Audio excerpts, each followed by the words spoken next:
you think when we reach a conclusion about a legal aspect of the school of Ahl al-Bayt, we are reaching this conclusion so that what? So that we divert away from the sunnah of Rasulullah sallallahu alaihi wasallam. On the contrary, we want to hold on to the sunnah. We don't want to take the sunnah of others. So when we come to the issue of mut'ah, well, the Quran makes it clear, and every Muslim believes that it's an act which was practiced without a shadow of doubt in the time of the Holy Prophet sallallahu alaihi wasallam. Surah 4, verse 24. Chapter 4, verse 24 says, Bismillah ar-Rahman ar-Rahim, فَمَا اسْتَمْتَعْتُمْ بِهِ مِنْهُنَّ فَآتُوهُنَّ أُجُورَهُنَّ فَرِيضَةً.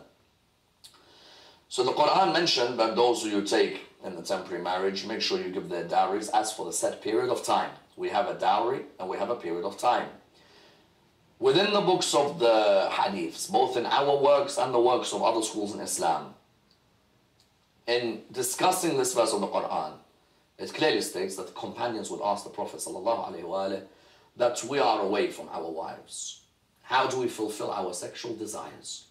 And the Prophet recommended to them temporary marriage. In other words, the Prophet has instituted something in his own lifetime. The discussion then emerges about abrogation. Is this particular act abrogated? Is it abolished? Is it prohibited afterwards or not? In the school of Ahl al-Bayt, we say no. We say it's unanimous that it was halal in the time of the Prophet ﷺ and that it was not abrogated by any other means. Other schools in Islam say no, that for example one opinion is it was prohibited on the day of Khaybar. But that when you examine it is quite interesting because the verse in question was revealed on the day of Hunayn, and Hunayn came after the battle of Khaybar. So how could you prohibit something which hasn't come yet? But anyway, let's say, okay, some schools say prohibited on the day of Khaybar. I respect it. That's your conclusion legally. Even though you know Hunayn came afterwards when it was allowed, then that's your conclusion. Likewise, you will find that there is another school which states that Umar ibn al-Khattab, the second Khalifa, he's the one who banned the temporary marriage. He felt that people were abusing the act and so on. And you found that and Hajj al-Tamattu, the temporary period of the Hajj, and the acts of worship within there were prohibited. So you found that even he would say that this, that was his decision. And later scholars would say that that was a good innovation, for example. You know, so you find that these are the different opinions on this area. Some come out in their textbooks and say, the Shi'ah allow this act of prostitution, legal prostitution. And they say that, you know, they try and write in their books or their articles that would you allow your sister to get married in temporary marriage? Well, these people have not understood jurisprudence. As in, if my sister is still in her innocence, in the state of being a virgin, then you need to ask the father's permission. Further than that, it can, you know, there are all different jurisprudential areas which have to be analyzed in this. A dowry has to be paid, a time period has to be set. Someone will say, so where's the benefit of a mut'ah, for example? What's the benefit? First benefit is, of course, if you get engaged to someone, you want to get to know them better. So you perform the temporary marriage. Of course, the father has set the conditions. You perform a temporary marriage, get to know each other better, either for the future of permanent marriage, or indeed where you realize that maybe the two of you weren't meant for each other. Someone will say, well, is there any other usage of a temporary marriage? Remember, first and foremost, in the school of Ahl al-Bayt, we recommend permanent marriage above all marriage.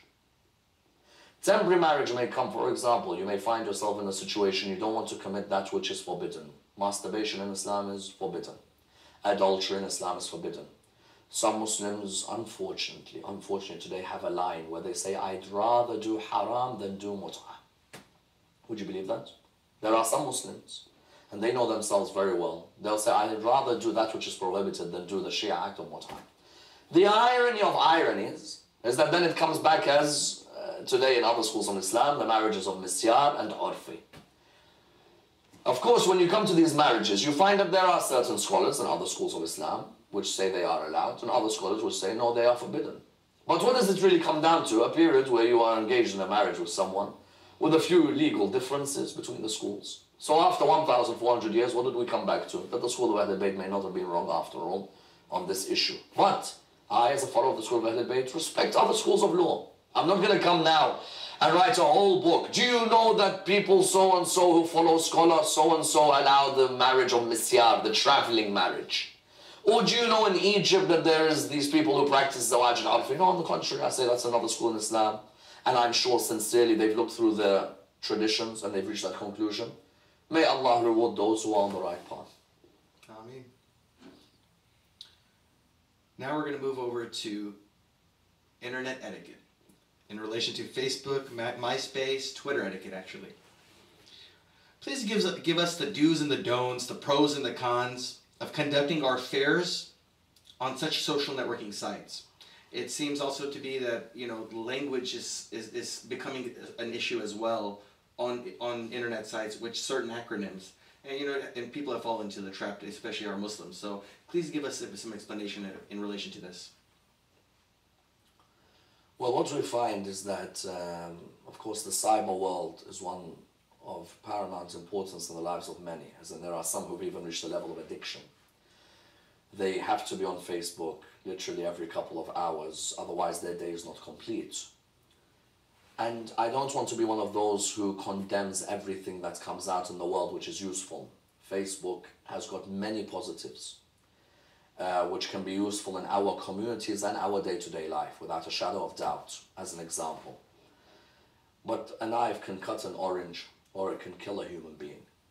And likewise, within any act, there are positives and there are negative usages. On Facebook, for example, the positive usages here, when I've been lecturing in Texas, you find that the event would go around so quickly that, you know, Speaker X is in town, and before you know it, instead of having to write emails to your friends and they got to spread more emails, no, on the contrary, Facebook straight away, you put your friend circle, they put their friend circle, they put their friend circle, and before you know it, you don't get a seat in the house in the lecture. And that's because of the positive usage of Facebook. Maybe, for example, you want to keep in touch with relatives around the world, but the more expensive option is by phoning them, but the least expensive option is on Facebook. So you find that that's a positive as well.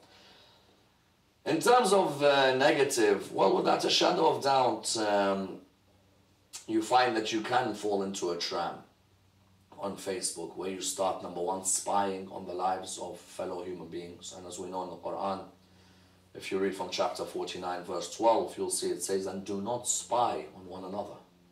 You find someone may fall in that addiction where they spy on one person, they spy on another. Even their own friends, they spy on them to see what are they doing, where are they going, who are they speaking to. That type of spy culture is not something we want to recommend. It's not something we want to recommend. Why? Because then what we are doing is delving into the private lives of a human being. And if there's one thing a human being deserves, it's their privacy. Privacy is a gift. And when you start delving into people's private lives, and naturally delving into people's private lives will then bring about discussion with friends on those people. Did you see what I... Did you hear what I... Did you see what I'm saying? So that will suddenly begin to emerge. Likewise, some people, I would give the benefit of the doubt, but innocently they may not notice that some of their poses on Facebook or on the MySpace or on other accounts may be poses which are a bit provocative. Some of their favoriting may be not reflective of a Muslim. As in, for example, if a Muslim writes favorite book, the Quran, and favorite music, they start listing a whole load of hip-hop and R&B. People will say, oh, man, there's a bit of contradiction in this religion and what you're allowed, what you're not allowed. And, you know, also innocently, I think we have to be aware who we think our friends are. What I mean by that is sometimes you put privacy settings where you only want to make sure that your friends are seeing this, but sometimes your friends can be the ones who can get you in trouble. Likewise, who you befriend. Someone can easily put a name and you think it's definitely them, for example. Right. You don't maintain conversations with them, but you remember them from a couple of years back. You decide to meet up with them, only God knows what could happen. Someone may say this is far-fetched, but what we say is just be aware of these things. Just because on the cyber world as well, some people think because cyber world means that person can't see me exactly, then I could possibly be flirtatious with them, for example. Whereas you have to maintain modesty because be it in front of a computer, in front of a laptop, or away from it, there is still the presence of God and the all-watching eye of God. Okay. Well, this is going to be about youth. Deriving pretty much from the same thing, because the majority of the youth are are in this type of internet culture. So, but the youth in many communities find it very disinterested in going to majalis, going to lectures, question and answer sessions. And if you ask some of these youth, they'll tell you that we just don't feel like we're a part of the community. What would you advise to the elders of the elders and the youths of these communities, and how to bring our youth to the forefront of these communities, and what steps can be taken to help mold the youth into future leaders of our communities? I think there's a very good movement of youths beginning to emerge at the moment. I would say yes, a few years ago it was very hard to get involved in communities. There wasn't much given by way of responsibility to the youth. But I think if you examine the Quran is always given a high position for youths. It praises Nabi Ibrahim as a youth, it praises Nabi Dawood as a youth, it praises Nabi Yusuf as a youth, and it praises Ashab al-Kahf as youths. So I think that recently there has been a shift. People have begun to realize that, the youths can innovate some of the most beautiful discussions, some of the greatest programs. But also there's a responsibility on the youth not to always condemn the adults. You've got to remember, there was a time we were so young, our fathers were laying down bricks for mosques. We walked into beautiful mosques. But then we turn around and we complain about the mosque, that this mosque isn't catering for me. Yes, but did you forget that how much those elders had to work together and put their money in for that mosque? You were young, running around, while these people were asking councils for permission in very difficult circumstances to build a mosque. So we have to respect our elders, that they laid the foundations of mosques, but then it's our responsibility to say to them that, you know what, we're willing to continue this on. And we come to them, and even if it means one of us sits in a board meeting, just one, at least let them see our presence. And I'm telling you, wherever I've gone to lecture, that the more youths that have come to the lectures, the more the adults have felt comfortable giving the leadership to youths. So it's also a responsibility of the youths to make sure that they're present. If I'm a youth looking away and saying, but there's nothing for us, well, you come. Let them see more of you. Then they'll be confident to give that leadership towards you. How you mold a youth as future leaders? Well, of course, you have to give responsibility to them. That's the only way. In anything in life, you give responsibility to a human, he'll learn, sometimes through trial and error, and be molded into a fantastic future leader. If you look at the Holy Prophet ﷺ, in the event of Mubahala, when he went out to face the Christians of Najran in the discussion concerning Islam and Christianity, he took with him Imam al-Hassan and Imam al-Hussein alayhim salam when they weren't even older than 6, let's say. He wanted to highlight that one's 6, one's 5, for example, but here they are on the forefront of discussions. I want the youth to be at the forefront. He could have easily said, these 2 sons of mine, I prefer that they stay home, they're too young. No, put them both at the front. Let them learn, let them see, let them experience what it means to be in front of dignitaries, people of other religions, ambassadors, envoys, and that's what we should do as well. Great, very great answer, mashallah. Thank you. Wearing the veil is the next topic. The veil, or the hijab, is the most constantly scrutinized thing in the media. And it always brings up and highlights a certain issue, that Muslims are oppressive towards their females, or towards their women. What would you say to those who say that wearing the veil is a symbol of oppression and not a symbol of freedom? Also, what would you say to those sisters who currently do not wear hijab and are reserved about wearing the hijab? Well, when you look at the issue of the veil, of course it's a contemporary issue, in the sense that if you were to look anywhere in Europe at the moment, it's a humongous debate, without a doubt. As in, you got people who are discussing not so much the veil, but let's say discussing more the niqab, for example. There is a major discussion on this area. And I think from first point that has to be examined is that both sides have to get to know each other better. We need more platforms for discussion and dialogue in order that we understand each other's beliefs. If Muslims stay to themselves and don't interact or integrate within the society that surrounds them, then there's no way anyone's going to understand what of our practices is culture and what of our practice is religion.